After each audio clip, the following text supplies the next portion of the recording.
The devastating fire in Lucknow's Aliganj has taken already 15 lives. This is how it unfolded. The devastating fire in Lucknow's Aliganj has taken 15 lives.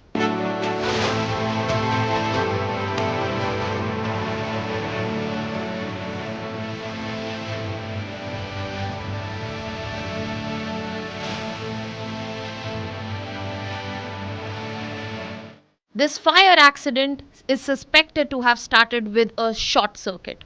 But let me tell you, this was not an accident. This is an example that is put forth in front of us that when you take safety norms this lightly, when you are so casual about lives in your country, this is something that unfolds. This was not an accident, this was a disaster that was waiting to happen. And the preliminary investigation and the expert assessments are already telling us that it was a case of multiple safety failures. Hello everyone, welcome to Vajiram and Ravi's Flash News. My name is Shubhangi Singh and today we are not going to talk about this Lucknow Aliganj fire because such fire accidents are so common in our country that we have probably stopped paying heed to them. That is a little insensitive, but this is where we need to understand. This is the time when we need to stand up, understand that there are real safety norms to be followed. Otherwise, this would be just another accident happening in our country. Because this incident does nothing but clearly highlight that how India is standing in a times of crisis where there is a persistent challenge of enforcing the real safety norms, especially when we are talking about fire accident. Now let us look at this very scenario. Now when we are seeing this very building, which was actually a residential building, which was being used for commercial purposes. This is not just one thing that created problem. Let me bring out to you other things which will make you understand that how come so many people were present in this building. First, when we are talking about the basement of this building, that was a pet storage shop. A place where we can expect people and animals as well. The first floor, the extension of this very shop itself. First floor, we had a vet clinic and the next floor we had a proper library as well as a gaming studio running. Now some assessments are also telling that coaching institute was also running in this given place, but at the same time this clearly shows us that this was a building which had high occupancy. Now a high occupancy building must be having proper safety norms, but this was the exact reverse scenario. This was a place that was converted from residential to commercial and did not have any safety upgrades which were required for the same. Given it was high occupancy, given the threat of a fire accident was way higher here, nothing was present. And now when the primary investigation and the assessments have been done, what we are seeing in front of us that it is not just one problem that is being highlighted, that is the short circuit. It is multiple layers of problems. Now let me bring out those problems in front of you and you will probably understand that why I started on such an intense note telling that safety norms are probably in a worse condition that we can actually think of. So let us look at the chain of events in whole of this scenario, that what exactly happened. That how a fire accident actually became a real disaster. So the first thing that went wrong was this very short circuit, electric short circuit that happened. Now the second thing went wrong was the fire which came out of this very short circuit, it found fuel. How did it found fuel? Because this short circuit took place in the basement area of the pet shop and plastic packagings, wooden furniture, then we have pet food bags, office equipment. All of this became the fuel for the fire. Now this is where fire could have been intense, but the question is how did it lead to the spread? The spread happened because of two things. One, we have already understood, that is fuel. Second, very bad compartmentalization. No compartmentalization at all was present. Things were so put in place, so congested that it was very easy for the fire to catch from one room to another. Now then comes the added layer of the smoke buildup because ventilation was limited. There were inadequate windows, and to make it worse, we had evacuation failure. Now why people could not come out of the building? Because the building had biometric enabled an entry and exit. So if they are not able to use the machine for the biometric, the entry and exit is not possible, and that is where evacuation failure started. Now this smoke build up, insufficient escape routes, this is what led to the fire becoming the reason of lives being taken. This could have been a minor accident if it did not lead one problem piling on another. So what we learn here, I'll give you a very easy direct line to remember. That is, electric failures, yes, they might start fires. But it is this safety failure that has caused the loss of lives, that has caused this very disaster in front of us. Now you might be thinking that it was this bad in terms of safety norms. Now another big failure on the end of administration, which shows a very, very dark side of how governance administration works, is the fact that this building somehow got clearance even after there were orders for demolition of this building.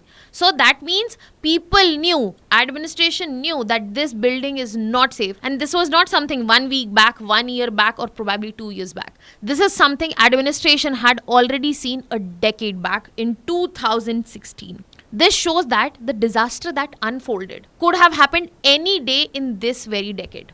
It is unfortunate that it happened this time, but it was a disaster in waiting, as I continuously say. And if you want to understand how, I have already given you a chain of events. Now let's connect the dots. So when we connect the dots, we get to see clearly that first we have design failures in front of us. Mixed occupancy, high occupancy without any proper redesigning. Residential housing was converted into commercial purposes use. Inadequate fire separation between the floors.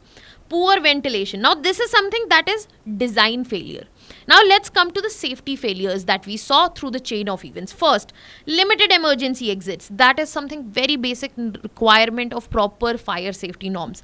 Lack of smoke extraction systems being present, and there was a clear possible failure of access control system which was also seen. Apart from that, the whole problem doubled up when we saw regulatory failures as well. Why? Because if proper regulation would have been there, probably this situation would not have arisen. Because change of land use happened, there was already orders of demolition. How come this building is existing in the form it was present today? And it clearly is raising doubts about how there is already establishment of fire norm, but that is merely present in paper. There is no question that is being asked in terms of compliance. And last, what we have is lack of preparedness. Lack of understanding, lack of awareness of how disasters need to be prepared for. People did not have any evacuation preparedness. There is no evidence of regular fire drills, and this is something sad. When National Disaster Management Guidelines do talk about regular fire drills, then why this was not happening? And the sad reality here is this is something that is not happening in major commercial buildings. If you look at the numbers will tell you the reality, and the numbers in front of us are telling that when India is building up to be Viksit Bharat by 2047, our fire accidents, our fire safety norms have taken a downside turn. The fire accidents are increasing in India. Let's check them through numbers. What we are seeing in front of us is the fact that there has been a consistent upward trend in recent years of fire accidents. If you look at the numbers, all the fire related incidents account almost for 6 to 8% of total accidental deaths, and we are seeing more than 13,000 to 15,000 fatalities reported every year. Now this is the reported number. There might be a lot of under-reporting involved, lot of cover-ups involved. And if we specifically look at last 2 years, multiple high-impact fire incidents, they have been reported across the areas. If we are talking about industrial units, if we are talking about warehouses, hospitals, high-rise residential buildings and more. So this is not something that has just been highlighted through this incidents. Recently in Noida itself, a high-rise residential building, multiple such incidents have taken place, and this clearly tell us that we have been ignoring a problem that has been standing in our face. Major causes have been usual ones: electric faults, gas cylinder explosion, poor maintenance, lack of safety training, improper storage of flammable materials. This is something actually that can be addressed through proper stakeholders partnering up. If the government administration takes up their part, citizens take up their part, and the businesses, the units, the entities take up their part, this is not something that is difficult to achieve. This is not something that is difficult to be executed. And how come I am saying this? I am saying this because none of the stakeholders have been held responsible. None of the stakeholders have been asked to follow through. If they would have been, we would not have seen multiple fire big accidents in recent years, be it the Upahar cinema, big accidents that have been happening in our country.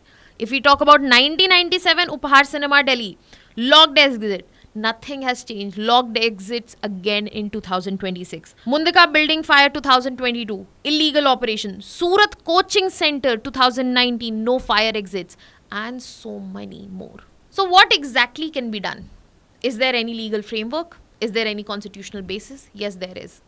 If you look at the constitutional basis, Article 21, your right to life, it clearly talks about safe environment, safe public places, protection from avoidable hazard, and this is one of them. If you look at the DPSP's Directive Principles of State Policy, can you tell me in the comment section which part of our constitution deals with DPSP? Article 38 talks about welfare state.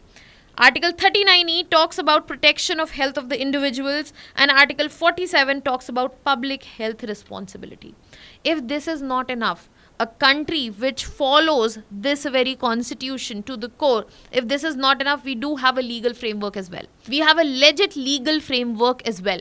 National Building Code of 2016, which talks about fire exits, which talks about occupancy norms, and which talks about ventilation standards. Violation of all of these seen in this very fire accident. Disaster Management Act of 2005 talks about how there can be risk reduction, how there can be better preparedness, and what kind of emergency response needs to be taken through drills, and everything needs to be ensured.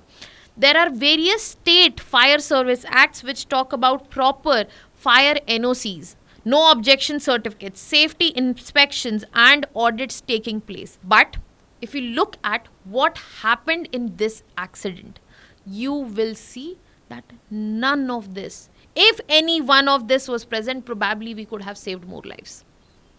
It is not about what material went into it. It's okay. Lives cannot be brought back. And this is where we need to bang the gavel. We need to say that we have to look towards building safer cities. Cities which are based on regulatory reforms, that there are proper annual fire audits, GIS-based building compliance mapping, and strict action against illegal conversions. And most importantly, this needs to not be only on paper, this needs to be on implementation real time. A lot of it is obstructed through the physical means. This is where government needs to use digital resources, tap down the leakages, and ensure that corruption is not draining down the reforms they are bringing. Then we need to look towards infrastructure reforms, where the builders, architects, everybody, they are not just aware, they are implementing dual emergency exit, automatic sprinkler systems, smoke extraction systems, and more. That is not it. We also need to look towards technology solutions. Wherever possible, we can look into bringing in of smart fire alarms, IoT, Internet of Things enabled monitoring, auto unlock emergency doors, and so much more. And we also need to have governance responsible for of this. Public disclosure of how the fire safety ratings are looking for the building. Let's just say this building had a fire safety rating of 0 stars, then probably few of the parents, few of the shop customers may have bothered to see and understand that this is hazardous. This is what can get their children killed. This is what that their relatives can be killed by. And in the end, the onus falls also on us. We need to be prepared. We need to take part of evacuation drills. We need to be prepared with disaster responses. We need to have bare minimum fire safety education and proper welfare training as well. If you are aware, maybe you can spread it, you can tell people, raise more awareness, And if at all the situation befalls on us, we might be able to protect us and more people around. Because what this disaster is nothing short of just another reminder that how poor safety norms are looking in India. And we should take this not just as a reminder, but as blaring alarm bell in our ears until this is put right. Now I'll be leaving you here with the prelims practice question. Hopefully you will answer this in the comment section. That was all from my side. Thank you so much.